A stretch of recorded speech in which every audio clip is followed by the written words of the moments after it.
What's going on, everybody, and welcome back to yet another episode After School with the Lawsons. Today, I have a special guest, singer-songwriter Trevor Martin, located here. Well, he's not located, but he's born and raised here in Bowling Green, Kentucky. Super excited to have Mr. Trevor Martin on the show.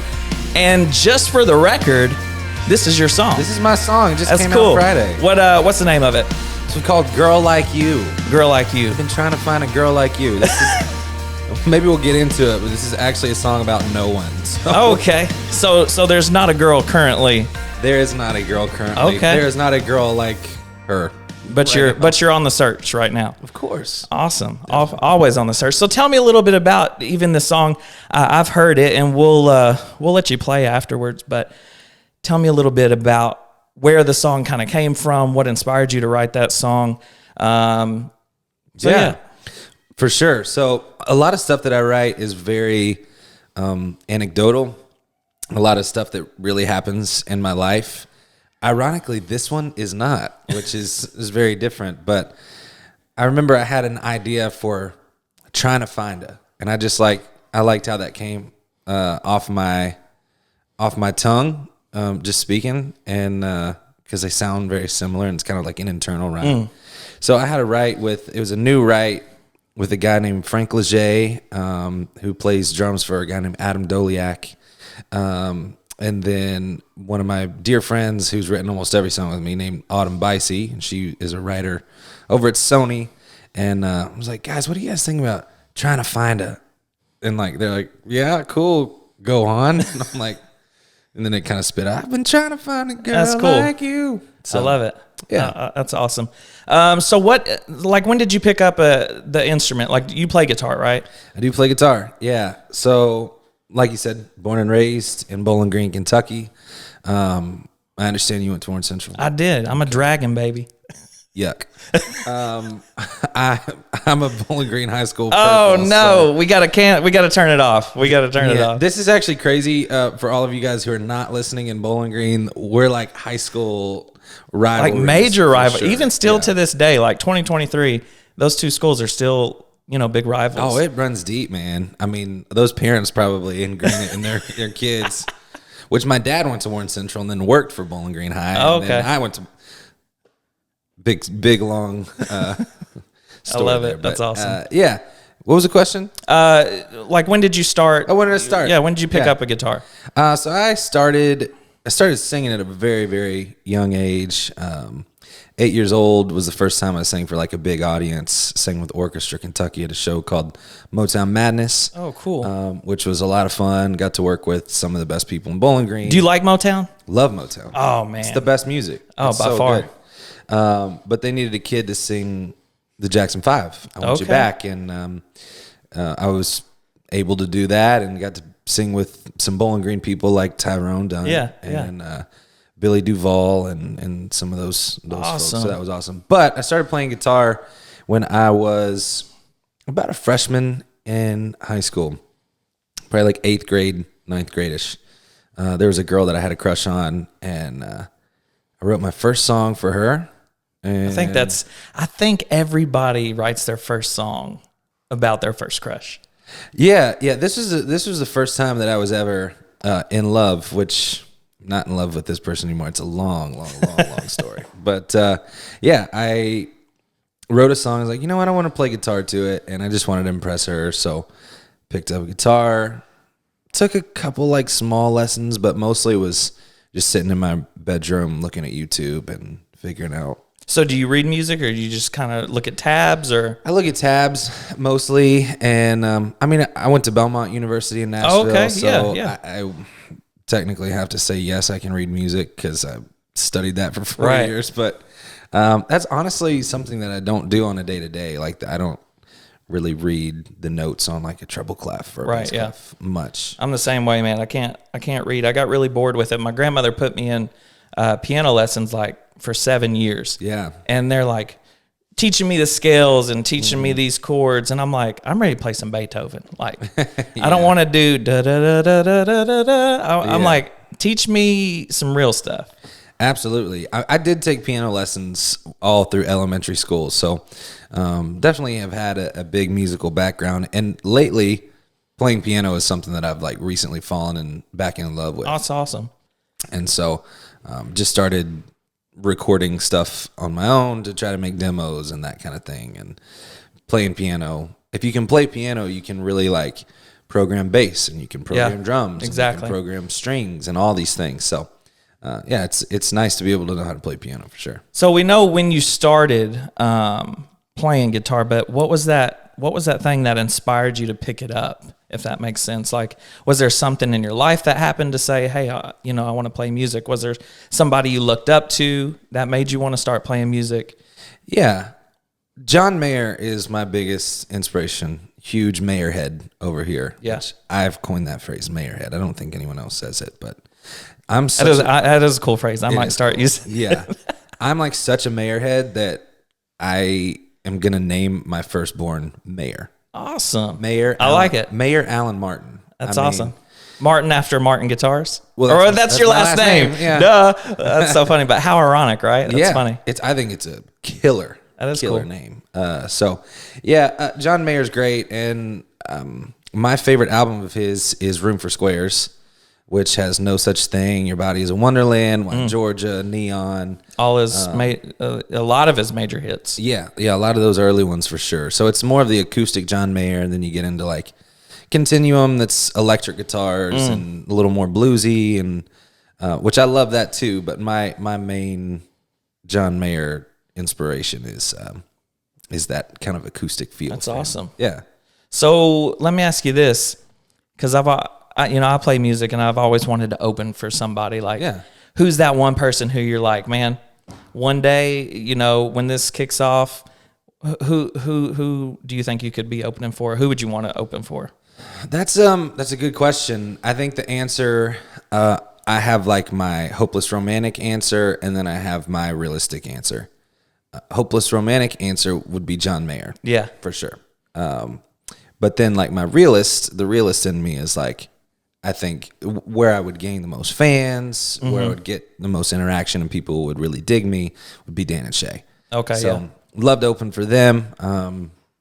Hopefully even collab with them that'd be at some awesome. point in the career. Yeah, they're like the new Rascal Flatts, the dynamic duo, man.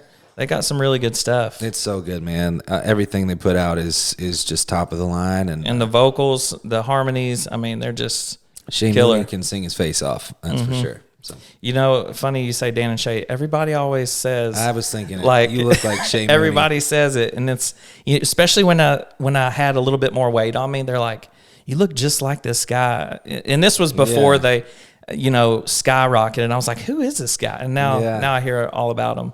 It's so funny. Here's a little social media comment if you think that he looks like Shane Mooney. That's so funny. So what's like where was your first like big show? Yeah, so really back to the 8-year-old moment was probably the first time. And that was the whole Motown thing? Yeah, Motown. So you sung with Tyrone and them. Yes. Dang, that's crazy. And so that was a lot of fun. But we went through rehearsals like it's a full orchestra with all this Motown music and the band and stuff. And we did the practices, and I would just kind of, stand there and sing. And I had honestly, my voice was better at 8 than it is at 26. Well, yeah, mine too. Mine hasn't got as deep yet, but like, I could hit everything when I was younger. Man, I wish I had that range still, but it was kind of one of those things. And if you ask Tyrone or Billy or Jeff Reed about it, anybody that was there, they'll tell you the same thing. Like, the music started, and there was a switch that flipped for me, and I just started dancing all over the place, awesome. Singing "I Want You Back" by Jackson 5. Yeah. And it was I got to stand. There was about 1,000 people there at Van Meter Hall, and everyone went nuts. And that was the first time that I was like, "Wow, this performing thing is really cool. I want to do this a lot." So that was like an atomic moment for me.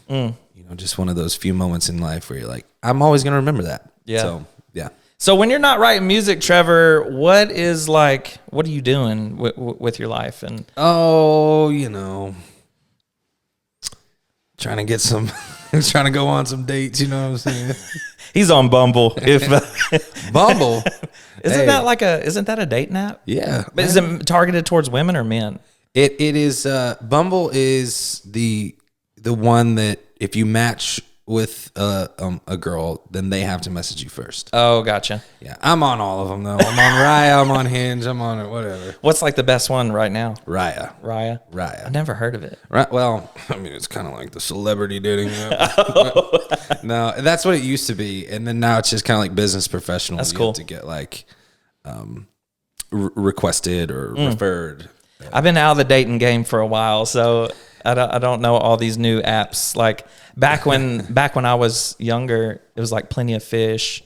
Plenty of Fish, yeah. Is there like Farmers or Farmersonly.com? Yeah, I'm not a farmer, so. I thought that was a an insurance website for the longest time. Oh, yeah? Yes. That's so funny. So what I do outside of music, I'm actually a massive sports fan. Okay. Yeah, I'm. Who's your team? Well, for NFL, I'm a huge New Orleans Saints fan. And in basketball, I'm a huge Lakers fan. Okay. So, like old school Lakers or current? Or have you always been a Lakers fan? I've always been a Lakers fan. Definitely current. I mean, I love AD. I'm a UK fan as well. So watching him win a championship for University of Kentucky and then turn around and help the Lakers win he's one of my favorite players of all time for sure. That's awesome. But I was a big Kobe fan. Loved Kobe. Okay. And actually, I spent a lot of time in Los Angeles when I was a kid. I don't know if you knew this, but I was like kind of a childhood actor. Really? Yeah. So tell me about that.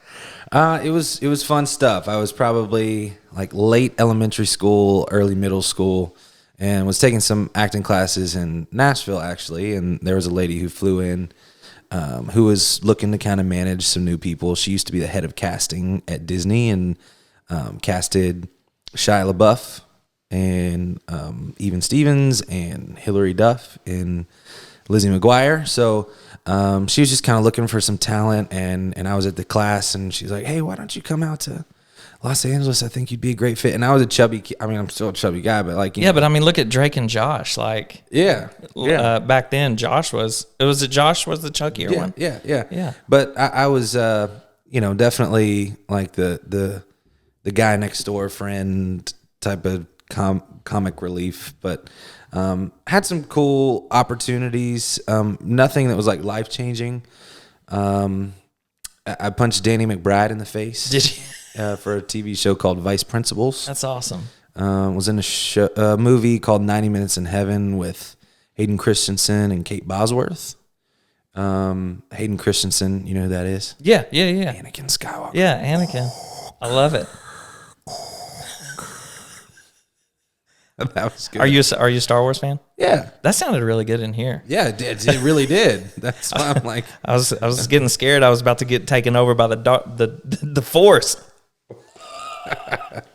That's but that was really cool because like in elementary school we used to run around the playground and all of us boys were like, "Hey, you want to play Star Wars? Yeah, I want to be Dark Anakin. I want to be Dark Anakin." And so when Hayden came in, I was getting my makeup done in the trailer, and in walks Anakin Skywalker and sits right next to me and starts getting his as close as we are right now. That's so cool. And I didn't say anything because I was like 15. I'm like, I can't say anything to Anakin, but it was really cool. You should have said, "Anakin, I am your father." Oh man, how old were you at the time? So he was older, or was he younger, or what? He was Anakin. Yeah, Hayden. Yeah, he was probably mid-30s. Oh, okay. And then I was 16, maybe 16 or 17. That's awesome. So how'd you get even wrapped up in all that stuff?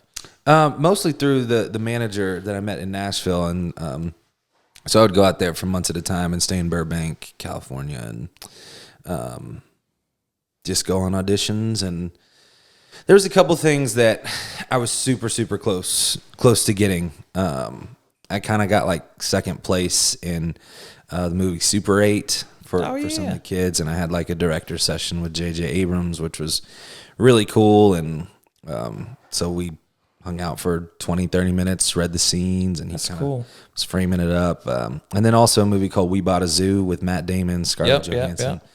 I was for sure the the runner up in that one. That's crazy. Which was hard to, hard to process that, that could have been very, very life-changing for me. But after that, I was back in high school and was just, falling in love with these girls and just had a lot of friends. I'm like, I don't know if I really want to do this all the time. So I would say I'd say it's a pretty busy lifestyle. Yeah. Traveling and, having to learn the scripts and. Yeah.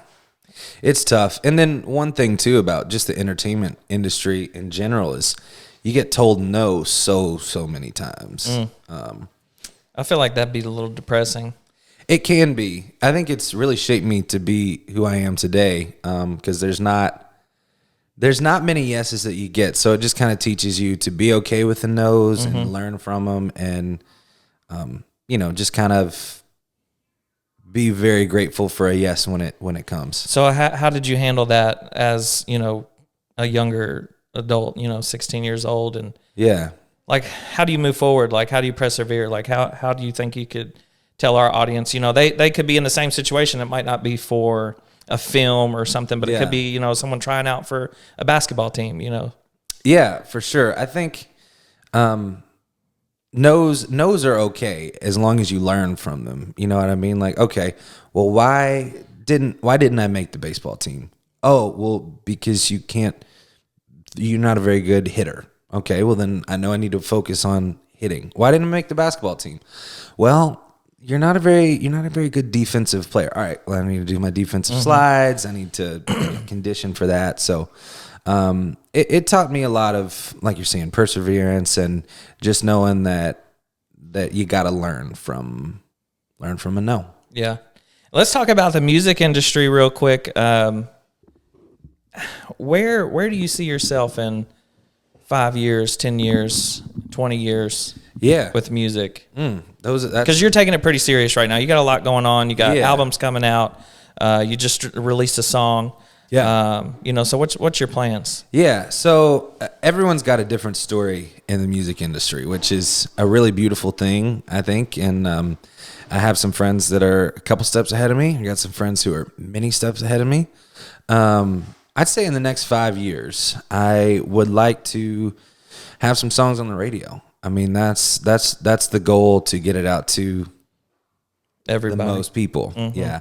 I actually looked at my 2023 goals. I was cleaning out my desk 2 days ago, and I came across my handwritten. I like to handwrite my goals at the beginning of the year, and I had my handwritten goals for 2023, and I had crossed 8 out of 10 of those off. That's awesome.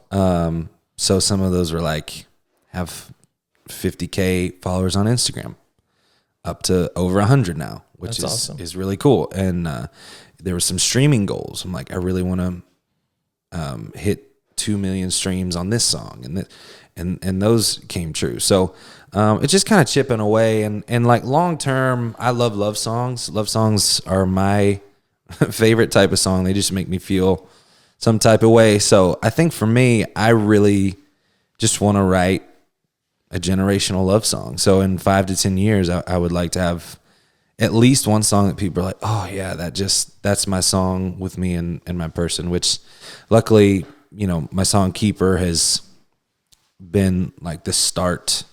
That's cool. Of that journey for me, and has connected with millions of people, which is really, really cool. And to say the word millions is crazy, is as you've connected with millions of people too. Like it's just, it's odd. It feels weird too. It's like there's so many people that know who you are, or know your voice, or know your music.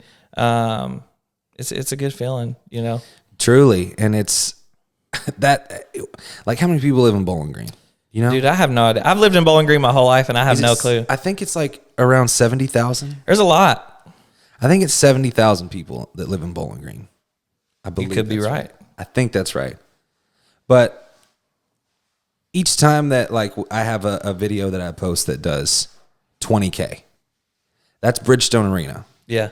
And so I always kind of view it like that. I'm like, I just played this song for Bridgestone Arena, Right. like in my brain. And That's so crazy. You know, That's a good way to think about it. You know, like capacity, like venue capacity. You know, Yeah. that's cool. so some people are like, oh, well, I only got this many views or this many views. I'm like, well, if you turn it around, like that's a full arena that heard your song or something. That's like true. That. So, but yeah, my goal is just to make positive, uplifting music that people want to listen to, and hopefully it connects. I think you can have vibes and stuff, but if it doesn't really connect with someone, then it's not really worth it for me. Mm-hmm. So That's cool. So you said you grew up here in Bowling Green. that's right. You went to, was it elementary through high school here? Mm-hmm. You're purple. I am a purple. But you're a pretty cool purple. I will have to admit that. You're a cool purple. You know what? Most of us are pretty cool. You sound shocked. I'm shocked that you're a cool Warren Central guy. Hey, I was a nerd in high school. Like, Okay. I was in ROTC, so I wore the green suit. I mean, my wife said I was cool, but I did not have much friends. Like, my friends were in ROTC. Like, it was all the weird kids. You know, I didn't become cool until my senior year. We played a Renaissance rally, and I think I've talked about this on a podcast before. We played at a Renaissance rally. We played like 3 or 4 cover songs, Blink 182. Okay. And that's kind of like the people who inspired me to like write pop punk. And then I started playing with Tyrone and them, and I've learned so much about music that's opened me up. I listen to literally everything. There's not, you know, I feel like if you play music, you have to have a respect for all different types of genres, you know. But I didn't become cool until my senior year. We played a Renaissance rally, and they're like, Daniel can sing and play guitar. Like, and I was like, yeah, don't try to talk to me no more. Like, you ain't talked to me all 3 years of high school. You ain't going to talk to me this year. So, right. But That's funny. So what was you like in high school? Was you like a cool kid? I mean, you was an actor, so I guess so. I went to Greenwood my freshman year, and it was just not a great environment there, because it was super cliquey. Like, there were literally cliques with names.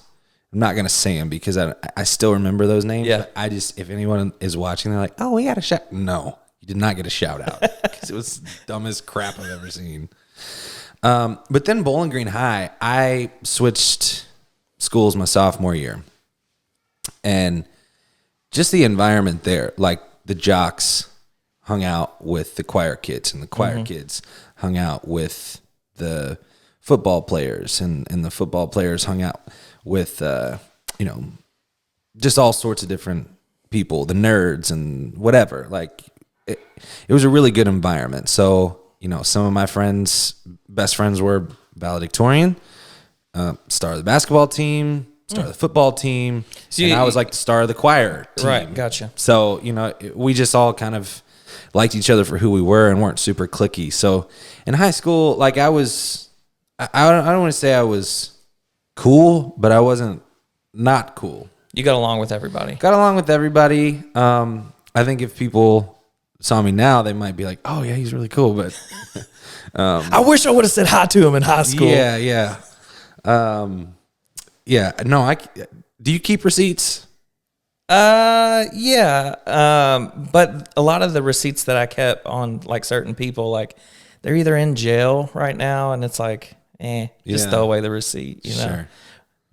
I try not to keep too many receipts, but I remember I keep the positive receipts, you know, like, oh, they always came to my shows. Yeah, that's cool. You know, when I was playing at Lost River Pizza or Steamer or, you know, some of those places. A lot of people in Bowling Green know me as the Steamer guy because I played at Steamer. Where is that at? It was where the old Mariah's building was. And it was original Steamer. Steamer Seafood. Oh, yeah. So I played there in college, pretty much like 5 nights a week in the summers. And they're like, hey, we'll give you $125 plus tips to play for 3 or 4 hours. I'm like, heck yeah, this is great. So that was like my first. I've never had a job. That was the first job. Oh, really? Yeah. It's always been music or entertainment, which is what was your first job? That. Oh, really? Yeah. Oh, wow. So yeah, playing at Steamer was like the first thing that gave me consistent money. What's like the best advice someone's ever given you? Because it sounds like you've kind of interfaced with a lot of people. You know quite a bit of people. Yeah. Some important people, some average Joes. But like, and it could be a parent, a grandparent. Yeah. But anybody in your life, like, what's the best advice you've ever been given? Two things come to mind. One of my very best friends, who's in my band now, which is like just a surreal moment because we've wanted to play with each other for a long time. His name's Garrett Klein. He plays bass, and Derek Klein, who they played with Dylan Scott for 10 years and have seen the road. But Garrett is one of my older brothers, essentially. I'm the only child, but, he's someone who, we talk about a lot of entertainment stuff. And he told me, don't let the highs get too high. Don't let the lows get too low. Yeah. And that's something that I try to live by. And we've talked about that a lot. And now, we played Skypack, a sold out Skypack, and that's awesome. That's a high. Yeah, definitely a high. So don't let that high get too high and let you get a big head. But also when, you don't get a gig or no one shows up to an event or something, like, don't let that really eat at you. Mm-hmm. And remember your worth. Right. So that's a good one. And then my grandfather was a pastor, and the last sermon that he ever preached that I saw of his was on Matthew 6:33. Don't worry for tomorrow. Tomorrow will worry about itself. And so that's one thing that I always keep in mind is like focus on today. Things are going to happen tomorrow. Don't worry about that. Just do what I can do today to be my best self and glorify God. Yeah, for sure. And also just to be myself. That's awesome, man. Hey guys, we're going to be right back after this quick break. And Trevor, thanks again for coming. Oh yeah. But yeah, we'll be right back. All right, guys, we are back into action. But before we took the break, this question popped up in my head. So, like, you sing a lot. I love to sing. Yeah, I sing a lot. Do you sing in the shower, though? Or are you a bath guy? I'm not a bath guy. I hate taking baths. Man, baths are, it's a commitment when you take a bath. And it's hot. And now, if I'm, like, super sick, I'll take a bath. Yeah. But I get so sweaty in there. Yeah. I'm a hot-natured guy. Me too. Yeah, I like it at a crisp 66 degrees in my place. Do I sing in the shower? I'm trying to think. Not all the time. Not a lot. I don't think I sing in the shower. I'm like just now realizing that I don't think I sing in the shower. That's so funny. Do you sing in the shower? I do. Not if Whitney's in there with me or anything, but when I was younger, I used to sing in the shower because the acoustics were so good. Like the bathroom acoustic was just so good. And the acoustics in this room is really good right now just because there's nothing on the wall. So that's why there might be a little echo in the audio, but that's okay. We're still, the Awesome Lawson studio is still in the works here. This is what happens when you're so busy. It's like you don't have time for the little things like hang this up or put this up. But for a quick fix, this is way better than the garage. Yeah. Well, we need like your logo or something. Yeah, we need something up here. It's coming. We did have this. So a lot of the famous sayings of ours is like, "I'm telling Nene," or what was the sign we had? That's bussin'. That's what we had. So we had "That's bussin' created" in like this giant neon thing, and that was in the other podcast. We got a little visitor here. We got a fly here. So hopefully it doesn't land on us or anything. It's okay. Edit it out. So you were talking about, a big goal of yours was the streams and stuff. Yeah. Hitting like 2 million or whatever. Yeah.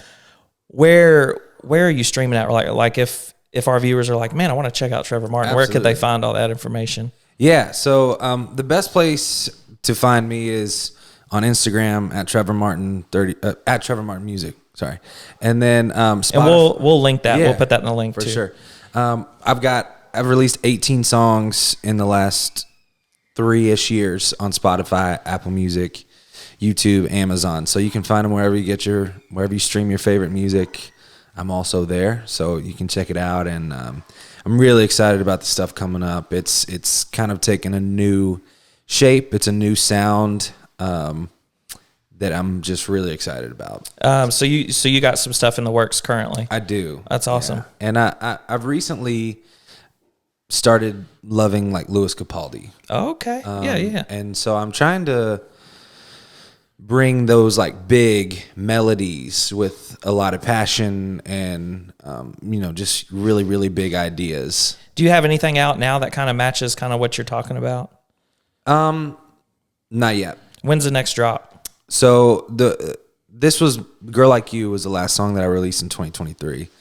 And then I'm recording 2 right now.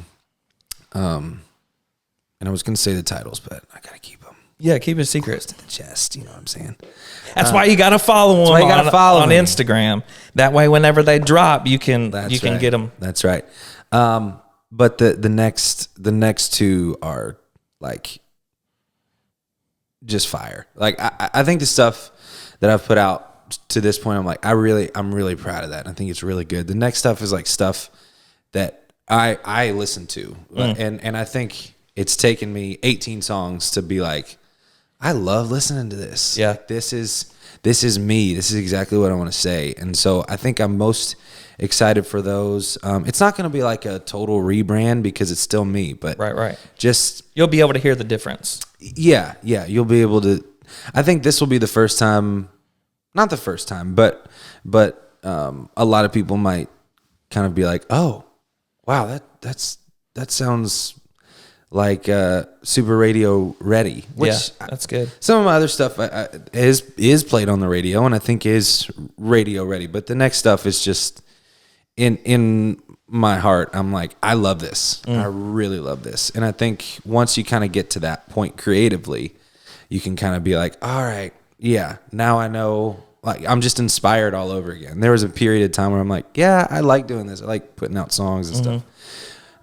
But sometimes it can feel like a job. It's not feeling like a job anymore. It's like, I think if anything becomes to feel like a job, you kind of lose that love for it. Yeah. And that's why we try to, like, we're filming every day, Monday, we're filming for Thursday, Tuesday we're streaming, Thursday, Friday, Saturday, shorts go up, Sunday as well. And then, it's always something. And if it becomes like too much, or it's like, man, we got to film today. It's like you lose love, you lose the creativity part of it. Right. And you just got to keep a good balance, I guess, Yeah. And the thing with both of us is like, we just have to be uniquely us all the time, because that's what people want to see. Yeah. I think the more, I can't think of the word, organic, I guess is probably the best way to put it. I think the more organic you are, and that could be why we don't have lots on the wall right now. The more commercialized you seem to become, it's like, I don't know, there's a difference, Totally, man. Or if you're trying to do more instead of just naturally doing it. Yeah. I get it for sure. We're in the same boat in that regard. That's cool, man. Well, I just totally lost track of where I was going. What were we just talking about? New music and goals and where to find me. Oh, did we talk about what's next for you? Like, what do you got? Any shows coming up recently? So I just this month has been a great month for me. I opened for Tracy Lawrence at a sold out Sky Pack here in Bowling Green, which was awesome. And then last week I opened for Matt Stell in Lexington, Kentucky, and that was a blast. Where was that at? What venue? Manchester Music Hall. Oh yeah. So that was really fun.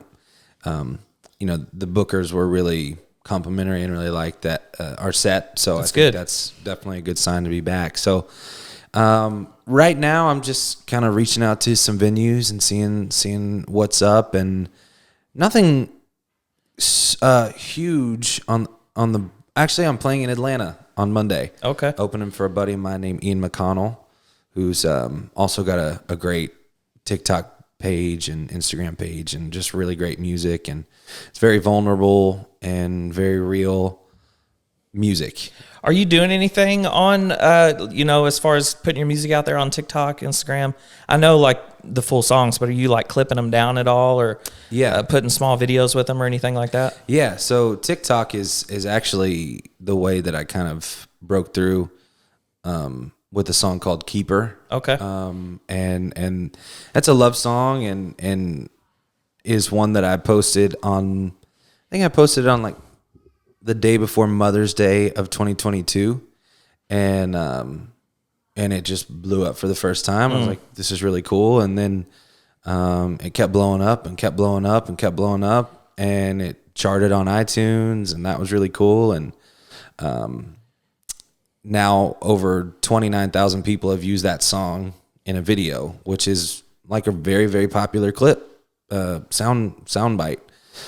For TikTok. So that was really cool. And then it blew up on Instagram more this year. I think this is kind of crazy, but I started out with 12,000 followers on Instagram last December, and now I'm at 112. Wow. So it's like this last 10 months has been crazy. And I put a post out, hey, if you want me to come play at your wedding, play this song Keeper at your wedding, then comment and let me know. And then I made a Google Doc because I started having like a bunch of people reach out. I had thousands of comments, and then so I put a Google Doc up, and in like the first 2 weeks there was 400 responses. Dang. And I'm like, all right, it's a lot of weddings. So I chose a few that I felt like would be good fits, and I've played quite a few. I have 2 that are actually coming up in Hawaii.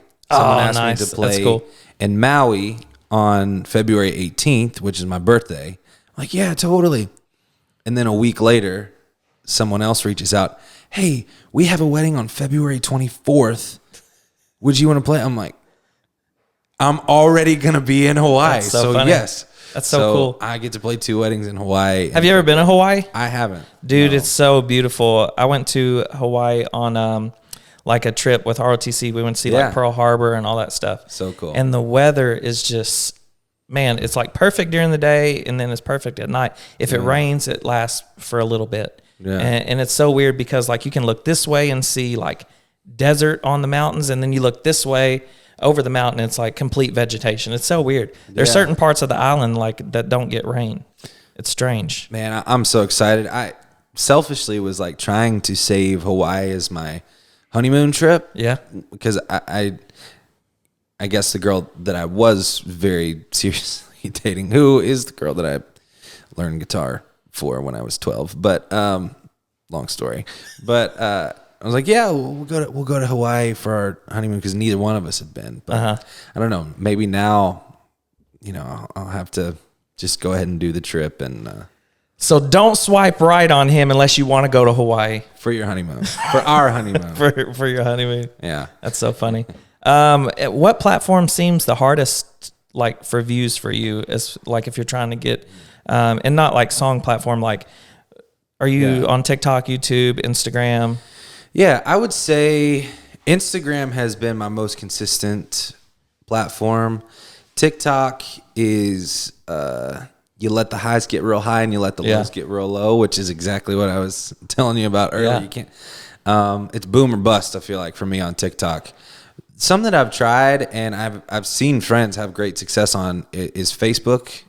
Reels lately, and people have just been blowing up. So I'm trying to be more consistent there, because there's the demographic of people from 40 to 65, 70 are usually on Facebook. Yep. And that demographic, those are people too.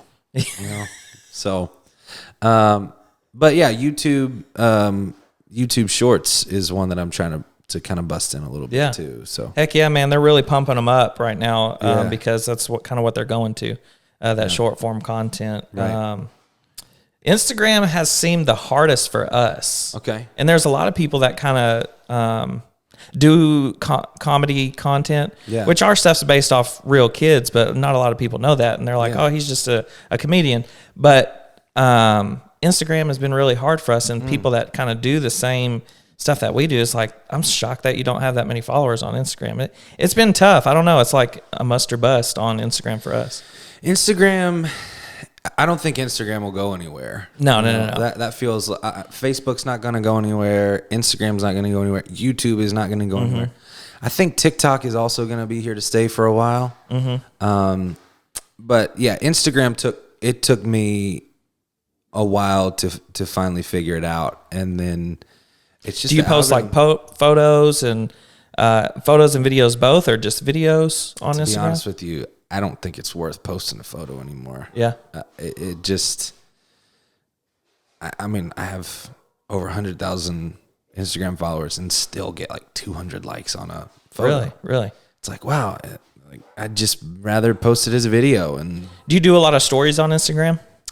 I do a decent amount of stories. Yeah, I think it shows inside of who you really kind of like are. behind the scenes. Yeah. Trevor Martin. Sure. And so I used to post a lot more, and it's kind of been a weird posting phase for me because I've like been playing shows, so it's a little different of a content. Plus, the Keeper videos have kind of, their virality is now kind of done, the ones that did super well, and so I'm trying to get those other songs to take off the same way that Keeper did. And if that happens, then it's more well-rounded. People start liking me instead of just a song. I think that's one thing that a lot of artists in the social media age are kind of struggling with. Like, okay, do my fans like me, or do they just like that one song that I put out? Right. And so I'm trying to get fans who like a lot of my music, right. And it's easier said than done. I think your fans like your music, but definitely show who you are, whether it be in the story or jump on different podcasts, because I think the more people that hear you speak and talk and see who Trevor Martin is will genuinely fall in love with me. Exactly. Hey, you know what? I need some falling in love. So let's talk about the music industry, and then we'll close it out and let you do a song. Is the music industry hard for up and coming musicians? Like, what are your thoughts? Yeah. So the industry is so different than being an art. Like, this is kind of a loaded question, because there's like the Nashville industry people who are at Sony and Warner Music and BMG and all the record labels and publishing companies. And that for me has been really tough to get in. And I don't really have many ins except for the people that I write with are mostly all published writers and have publishing deals. But that's really hard to get plugged in there. There's people who go that approach though. I have friends who have record deals and are doing well there. But then there's the social media aspect of it where you can be completely independent and hope that a song, hits an algorithm and does well. So right now, not that I wouldn't want to have more people in the industry who are kind of a champion for me, but I'm kind of going the social media route. And hey, these are the people who will come to the shows. Like, let me try to build this up as much as I can now. That way I can get in with people, because when those numbers are kind of undeniable and it's like, oh yeah, people already like my music, then it's just easier to get signed. Yeah, for sure. So my goal used to be to have a record deal, and now my goal is to make songs that people like. Yeah. And I think if I make songs that people like and market it right here, then that other stuff will happen. And then, with the record labels, that they help with radio stuff, and they help with shows, and they help with streaming and getting on like Spotify editorials and Apple Music editorials and stuff like that. So it's a big equation. But like I said earlier, everyone has a different story in music, and I feel like it's so hard. Like, I know so many good musicians out there, even some that are like considered big known names, but aren't as big as these people you see at the CMT Awards and stuff like that. Yeah. One that comes to mind is Teddy Swims or Alan Stone. Like, they're huge names. Yeah. But they're just not as up at the top as you would want them to be. Mm-hmm. And I feel like, if you don't have the looks or that swag about you, I don't know if it's the record label companies that, just like, oh, there's no money in that. I don't know. I just feel like if you don't have that look, and I think American Idol's kind of ruined that for a lot of people, which I think that's good that there's, what's the new show? It's like you get the golden buzzer or the golden. The Voice? No, America's Got Talent. Yeah. Like, they take everybody, and those people do really well. I just feel like if you don't have the looks, which you do got the looks, by the way, but if you don't got the looks, it's like, I don't know. It's they just kind of look different on you. Yeah, it's a who you know business, and it's who you know and who they know. Right. Yeah. Yeah. So I'm bottom line, like, I'm really excited to be where I'm at right now, and just the fact that people are listening to the music consistently is awesome. I mean, I had my highest streaming day yesterday. Oh, congrats, dude. Thank you. Yeah. That's awesome. And just kind of a peek behind the curtain, like, it was my best release day, and that was 5,000 people listened to Girl Like You. That's awesome. Yesterday, which Keeper does usually like 5,000 to 6,000 streams a day. Mm-hmm. But the fact that a new song came out and that many people already were listening to it, it's numbers. Mm-hmm. But when you really, kind of like I did with Bridgestone, when you take it and you make those numbers, fill a seat. Yes, yeah. When you realize what those numbers are, 5,000 times someone listened to this song, like a person hit play. Yeah, exactly. To your song. I think that's really rewarding to me. That's cool, man. Before we end up, I just want to say one, thanks for coming on. I know you got a show, you got a little gig you got to go to today. Yeah, actually. playing a wedding. I appreciate you making some time in your schedule. Yeah, dude. Coming on the show. I definitely want to have you back for sure. Yeah, totally. It'd be definitely fun to hear where you're at. 6 months to a year down the road. Yeah. I'm rooting for you. I think you're going to do great. I love your music. Thank you. Which let me tell him that your brother-in-law, Linnaeus, is how we connected. Yes, he's exactly. the keys player in my band. Yeah. And, so shout out to Linnaeus. I'm sure you're gonna watch this. Linnaeus and Chelsea. Yeah, I messaged Lenny. I was just thinking, like, I had called a couple people. One being the Southern Dad. I don't know if you've seen him on TikTok. He's super funny. And then there's another musician out of Tennessee that I'm gonna have. He plays songs, but plays the song, but he doesn't sing, but he makes the guitar sing, if that makes sense. Okay, like, sure. He plays the melody and the notes. Who's that? I cannot think of his name off the top of my head, and I'm sorry because I know you're probably watching the podcast, but I'll have to pull him up before we leave. But I messaged you on Instagram, and I was like, hey, but then I messaged Lenny. I'm like, I don't know how busy this guy is. Like, is he going to see the message? And I'm like, Lenny, do you got Trevor's number? Like, do you think he'd be interested in being on the podcast?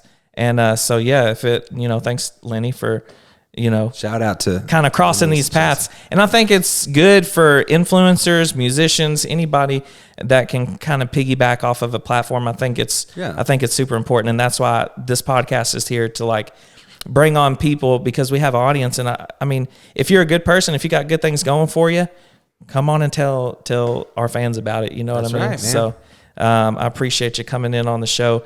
But guys, thank you so much. Tell them real quick where they can find all your music and stuff. Absolutely. So you can find me on Spotify, Apple Music, Amazon Music, YouTube. This one's called Girl Like You if you're listening right now. Just look up Trevor Martin. Got 18 songs out. You can find me on Instagram, TikTok, Trevor Martin Music. One word. So yeah, y'all give it a listen and comment on which song that you like the best, and would love to hear from you guys. Guys, thank you so much again for tuning in today. Trevor, thanks for coming and giving us a little bit of your time. But stay awesome, stay sweet, and we will see you next time. What's up, guys? It's Trevor Martin, and I'm gonna play Keeper on the After School with the Lawsons podcast. Hope you guys dig this.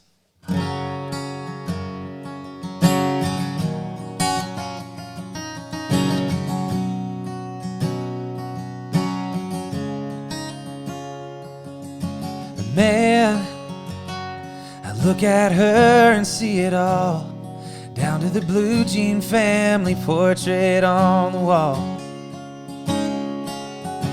Yeah, I ain't held on like this before, 'cause I ain't ever been so sure what I got. So I'ma keep her safe, keep her close, keep her laughing when she needs a joke, keep her wishing on the stars, keep her wrapped up in my arms. I'ma keep her young even when we're gray, keep that smile on her face. There's no way in the world I'd ever leave her, 'cause that girl, she's a keeper. Oh yeah.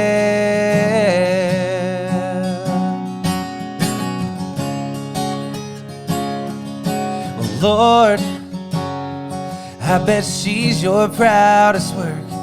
She's way more than I deserve, and that's why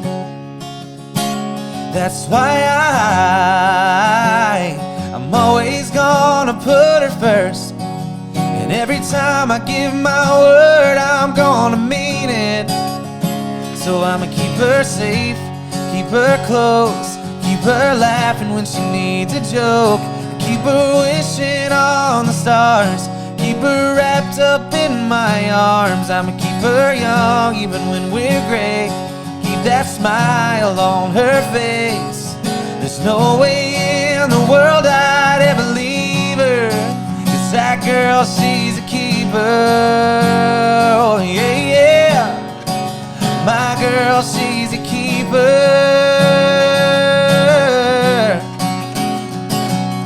She's more than just a honeymoon phase. She's rock and roll, she's amazing grace. And I hope she knows I'd do anything and everything to keep her safe, keep her close, and laughing when she needs a joke, keep her wishing on the stars, keep her wrapped up in my arms. I'ma keep her young even when we're gray, keep that smile on her face. There's no way in the world I'd ever leave her, 'cause my girl, she's a keeper. Oh yeah, my girl, she's a keeper. Yeah, she's a keeper. Ah yeah. And there's no way in the world I'd ever leave her, 'cause she's a keeper. Y'all check that song out. It's on Spotify, Apple Music, wherever you stream your favorite songs. That one's called Keeper.